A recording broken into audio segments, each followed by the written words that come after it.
אז השבוע אנחנו נדבר על הנושאים הבאים. מה קרה בשבוע שעבר בשווקים? שוק הקריפטו והקוראים. יום חמישי הכרזת ריבית באנגליה. הדוחות שיש השבוע. ובפינת האופציות שבה נביא דוגמה לאסטרטגיה פעם בשבוע, הפעם נמדוד מהלך על חלק מהחברות שמדווחות. במידה ויש לכם אסטרטגיה ספציפית שהייתם רוצים, תרשמו בתגובות מה הייתם רוצים. ואחרי זה, מה יקרה במדדים השבוע הקרוב. אז בואו נתחיל ממה קרה בשבוע שעבר בשווקים, ונסתכל על הנתונים שקרו בסוף אפריל. 29 באפריל היה את ה-CPI כמו שרואים, CPI 29 באפריל, שהוא דווקא היה יותר טוב מהצפי, אבל היה ביום שלישי נתונים שקצת פחות אהבו, שזה היה ה-Core CPI, וגם מה עוד היה לנו ביום שלישי. Core CPI פחות אהבו, הוא היה 2.7%, שזה טיפה פחות טוב מהצפי, ולכן המדדים באירופה ירדו חזק. היה גם שיקגו PMI, לא זוכר כבר איך הסתכלו באמריקה על הנתון הזה. יום רביעי היה יום העובד, לא היה מסחר באירופה. היה אבל את ה-ADP, NFP, יעני הקדם NFP, את ה-Final Manufacturing PMI, ISM Manufacturing PMI וג'ולטס, שדווקא היה יותר טוב מהצפי. מצד אחד, שיחה לא יותר טוב מהצפי, אלא יותר טוב מבחינה כלכלית, על זה שיש פחות משרות פתוחות, וזה טוב כי זה מראה שהכרזת ריבית, כאילו שהריבית עצמה עובדת, שהיא גבוהה, וכרגע עדיין אין צפי להורדת ריבית. כרגע אמרו שאולי יהיה משהו בספטמבר, אבל כרגע הורדת הריבית מתרחקת. אבל היה ביום שישי וחמישי נתונים, והתביעות אבטלה נשארו בערך אותו מקום, אבל ב-NFP דווקא מספר המשרות שנוספו ירד, ואת זה דווקא השוק אהב, וגם האבטלה עלתה קצת, וגם את זה השוק אהב, וגם השכר השעתי ירד יותר מהצפי, וגם את זה אהבו, כי זה אומר שהאינפלציה אולי תתחיל לרדת עכשיו. אז זה מה שעניין מאוד את הסוחרים. כל זה קרה בשבוע שעבר בשווקים.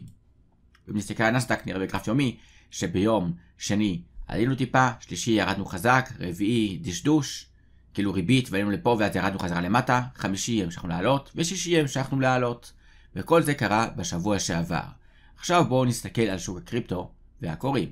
אז כפי שנראה את הביטקוין בגרף יומי, נראה שביום שלישי ורביעי הוא ירד חזק לכיוון 57 בערך, אפילו מתחת לאזור 56,800, 500 אפילו, ועלינו חזרה לכיוון 65, די מהר ביומיים בחמישי ושישי, נכון? לא, פה בשישי ושבת. חמישי היה את הבלימה, ושישי המשכנו לעלות, וגם שבת המשכנו לעלות. אז כל זה קרה בשבוע שעבר בביטקוין. רמות תמיכה באות בביטקוין אזור 67,200, אחרי זה 70,000, ואז 72,500 ו-73,800. לא יודע אם נפרוץ השבוע את השיא, אבל נחכה ונראה מה יקרה. אז לגבי הביטקוין, BNB נשאר בערך באותו מקום, כבר כמה ימים, 620 התנגדות, אחרי זה 645, תמיכה 540 ו-512, זה לגבי BNB.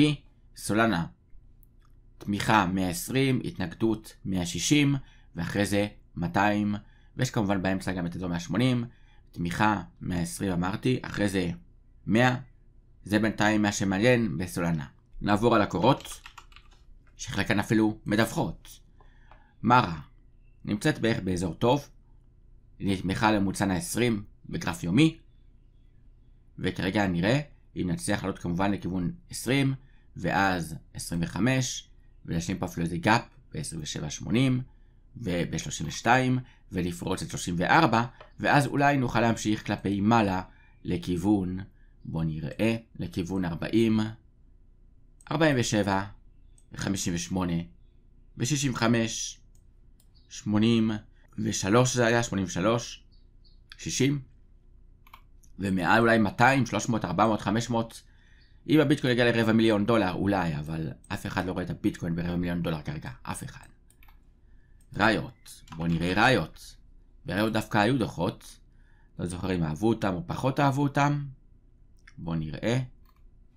ראיות, גרף יומי. כאילו, בארנינגס אהבו כאילו מבחינת מה שציפו מול הזה. חשבו שהיא תפסיד מינוס 0.2 והיא דווקא הרוויחה 0.82. אבל ברבניו דווקא הרווחים טיפה ירדו. ציפו שהיא תרוויח קצת יותר, אבל בגדול אהבו אבל את זה שהיא הצליחה אבל עדיין להרוויח פר מניה יותר. סבבה. אז זה לגבי ראיות. מבחינה הדוח, גרף יומי נראה עדיין באזור, כאילו נתמך באזור 9.70, אחרי 7.80, התנגדות 12.50, ועל 18.20, ונראה מה קורה אחרי זה.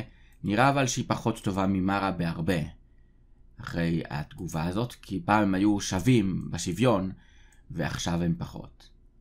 והיא הגיעה ל-79 פעם. נראה אם הפעם היא תגיע ליותר גבוה מזה, נחכה ונראה. זה לגבי ראיות. CLSK, נראה לי גם להם יש דוח השבוע, באותו יום של מרה, ב8 במאי, יום רביעי, אחרי המסחר, ונראה איך יגיבו. תמיכה 13.80 בערך, 25 התנגדות, פריצה של זה, ונראה מה יקרה. אם נגיע לא יודע לאן, נחכה ונראה מה יקרה. אז לגבי CLSK, עכשיו בואו נעבור לנתונים שיש שבוע קרוב, ונסתכל. בואו נראה ביום שני מה מתחילים. יפן אין מסחר, אנגליה יש חופש, אולי ביפן יש מסחר, אבל כתוב פה שיש פה אבל איזה חג כלשהו, אז אני לא יודע.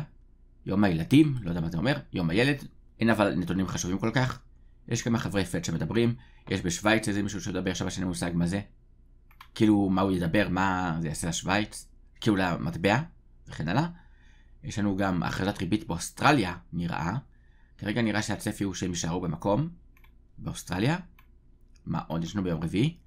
צרפת, חמישי, צרפת, גרמניה ושוויץ, עוד חופש, לא יודע איזה יום זה, מה נראה? לא יודע מה זה אומר.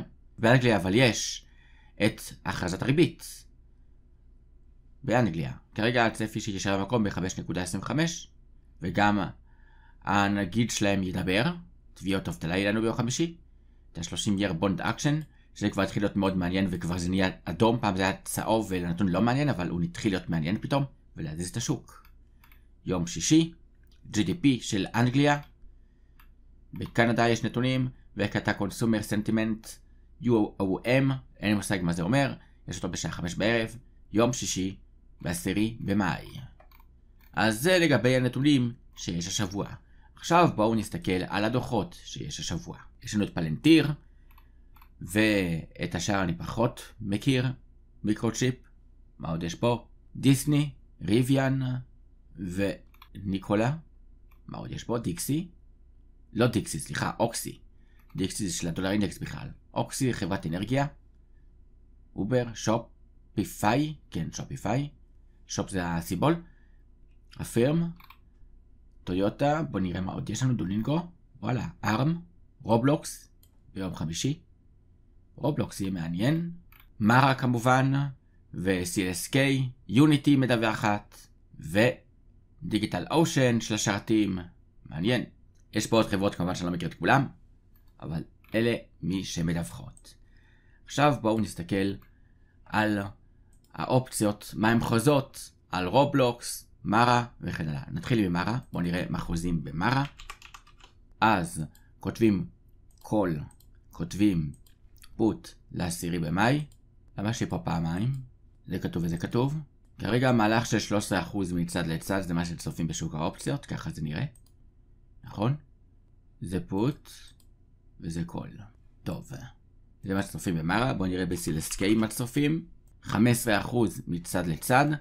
בואו נראה דיסני. 6.3. 6.9%. בואו נראה ברובלוקס מה צופים. 15% מהלך מצד לצד. זה מה שצופים ברובלוקס. מעניין. אז זה לגבי מה ששוק האופציות חוזה על המניות השונות של החברות שמדווחות. יש פה גם את ה-Airbnb אני רואה, את ARM. נראה לי אבל בדקתי מספיק חברות. אם אתם רוצים אפשר להמשיך ולדאוג גם את פלנטיר, ועם זה נסיים.